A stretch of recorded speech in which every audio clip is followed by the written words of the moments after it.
How's it going, guys? Welcome back to the channel. I'm currently in between Pemberton and Lillooet in basically this valley, and I have absolutely no service, and I thought this would be a great time to discuss what do I do for internet? Because that's a great question, right? Now, in today's world, it's hard to get away from being connected, and now I do feel it's a good thing to be disconnected every now and again, but I also feel that sometimes when you're someone like me who does a YouTube channel and everything like that, it's hard to stay disconnected, and it is kind of nice to be connected. So I think the first thing we should do is talk about the types of internet. Now, there's not a lot of ways to get internet when you have a nomad lifestyle. You are basically looking at something to do with cellular. There's no way you're getting a wired connection. That's just not a thing, as you are mobile. So having a big wire just falling around would be a little hard. Yeah. Your first way would be, as I was saying, cellular, which is like your LTE, your 5G, stuff like that. Using your phone as a hotspot, but there's also companies out there that will sell you just a hotspot, and then it gives you a data plan on it, and then whenever you're connected to cellular, it goes off of that, and that's how you get your internet. It's basically like a mobile hotspot, and you just leave it on in your camper and you're good to go. You got internet. Now, the issue with that, you can't be connected everywhere. You're dependent on a cell signal, which, depending on who you are, if you're someone who spends a lot of time in like cities and stuff, it's not an issue. If you come out to a place like this, it's a big issue. You're not able to get a connection. Definitely the pros with that though is, for one, you come out to places like this and you can't get a connection. So if you're someone who wants to be disconnected more often, that might be more the route to go. I have about 150 gigabytes of data on my phone, and I'm paying $85 a month for my phone plan. So that's not too terrible. Definitely, if you live in the United States, you can probably get this a lot cheaper. This is in Canada. Cell plans are not very cheap in Canada. Another thing too to think about would be something like the personal hotspot type thing. I had one of those. It was from Maple Wi-Fi here in Canada. The reviews of it are kind of hit and miss. Some people said it was great. Some people did not like it at all. So when I tried it, my issue with it was very unreliable. A lot of times I would be in an area where I did have service, but my internet just wouldn't work with it. It just wouldn't give me a connection. The bugs here are crazy. So what I ended up doing was I ended up just getting rid of it. And there was also the fact too, it was costing me $160 a month. Now, that being said, it was unlimited data. And it went off of all three carriers, Rogers, Bell, and Telus. So if you didn't have service with the one, you could try the other one on it and just switch between to see which one worked best in that area. But that was also not very easy to do. You had to go into an app on your phone, figure it out, and then, yeah.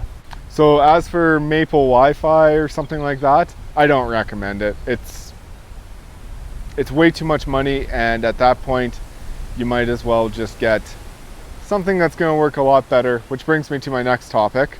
So I would say the pros with Starlink would be you can always get service with it. So long as you have a clear view of the sky, you're good to go. It's high-speed internet, so you have good speeds. You're kind of just not limited to where you can camp. You can just about camp anywhere. Like even here, I'd try to put it out over there if I could, just because it looks like a clear enough view of the sky. You might not get the best speeds, but you have still some sort of connection. Now, the negatives with it, I would have to say, are you're always connected.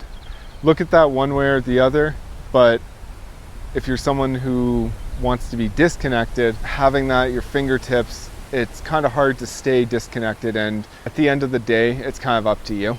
Hey guys. So another thing to add with that, I forgot to mention this, is Starlink isn't exactly you set it up and you can just drive around with it and you'll always have internet. You actually have to go out and set it up in a place. I guess that would be another con. Now you will see some people, they'll just put it on their roof and they'll drive around with it on. I'm not sure how well that works. If it works well, awesome. But for me, if I'm in a spot and I want to park the camper in the shade because it's really hot out, I would prefer to be able to run the Starlink satellite out to somewhere where there's clear sky and away from the trees so I can get good service. So there is a bit of setup every time you park. Like, it's not going to be as easy as you can just pull over and all of a sudden you have internet. Now, if you're someone running it on your roof or something, then yeah, maybe you can do that. But then you're limited to where it would actually work. You need to be in somewhere that there's clear sky. So that's a consideration with that. And I just thought I'd add that in there as I didn't do that in the video, obviously. All right, back to the beautiful forest. I think my other con would be the price. The hardware can be expensive. If you can get it for a refurbished price, it's about $300 Canadian. So that's not too bad, but new, it's about 600 Canadian. Now, let's talk about the monthly subscription for it. $170 a month Canadian right now. And that's dependent on your province you're in too. Some provinces have PST, some don't. Well, one doesn't.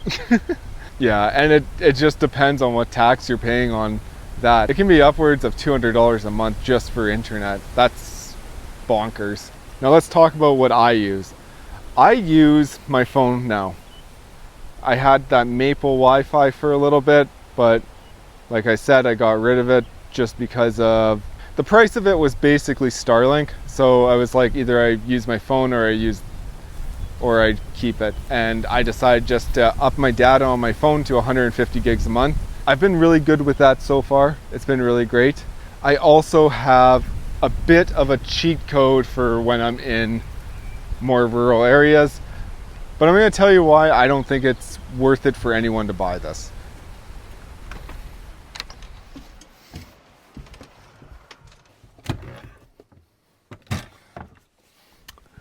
This right here, that there is my Wii Boost.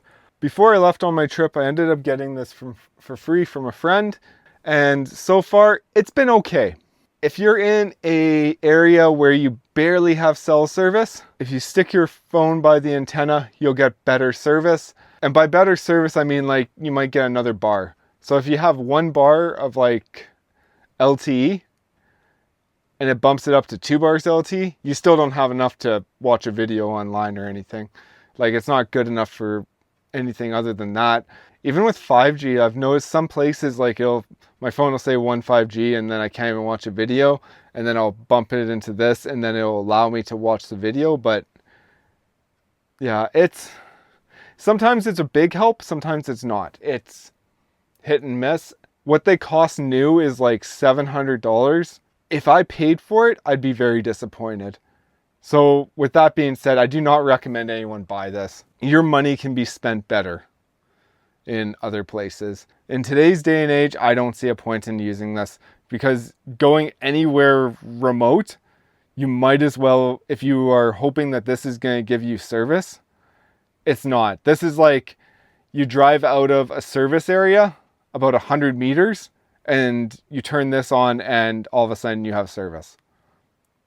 It's not like you're going to drive to the most remote place ever and then turn on your Wii Boost and all of a sudden you have service. No, this thing, like, it does not work that great.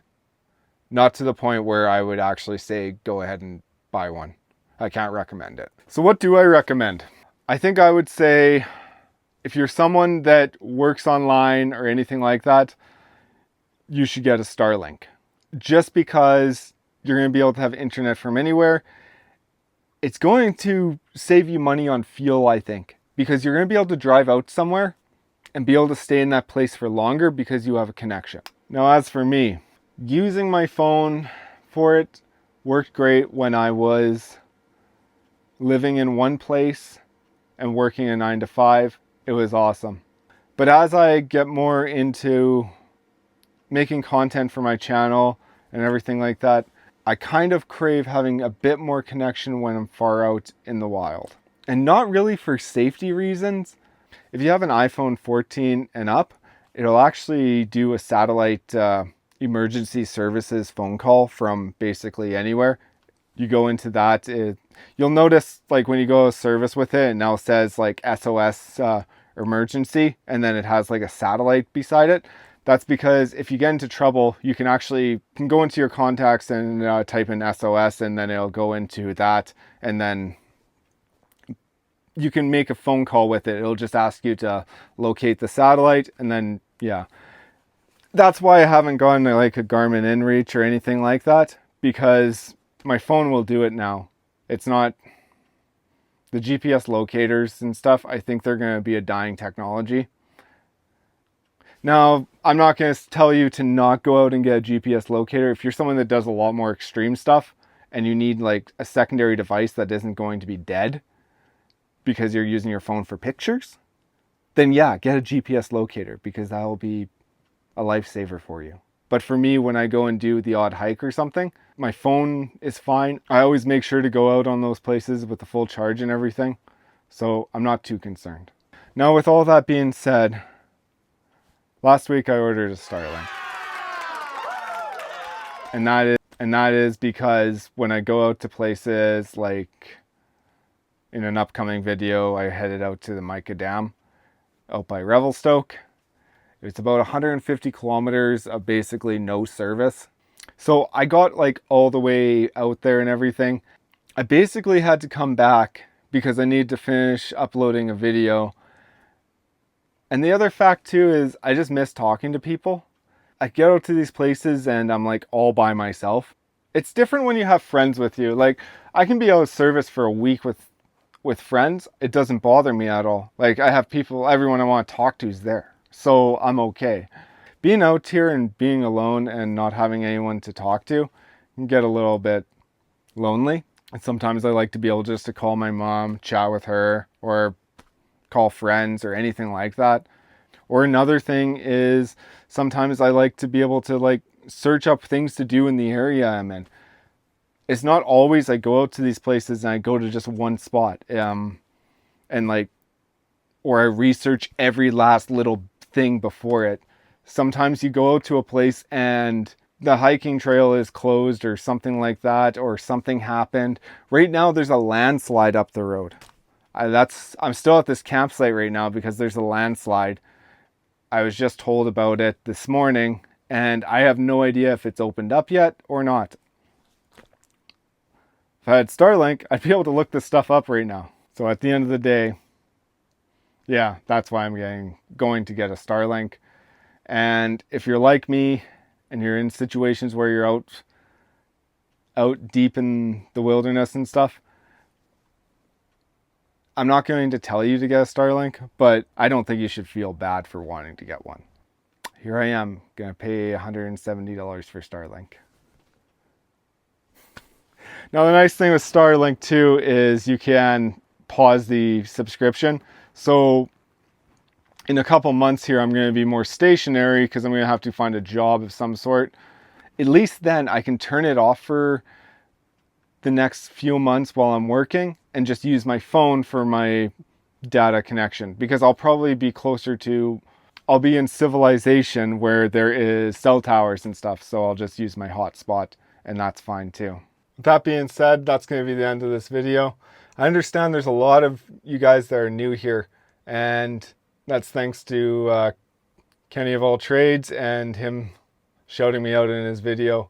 And I want to say thank you for you all for coming over. I really hope you guys are enjoying the content, and I'm going to be keeping on pumping it out. So thank you.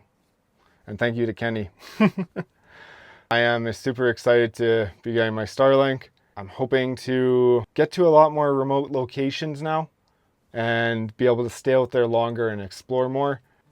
But if it's your first time over here, be sure to like and subscribe. And I'll catch you on the next one. Later.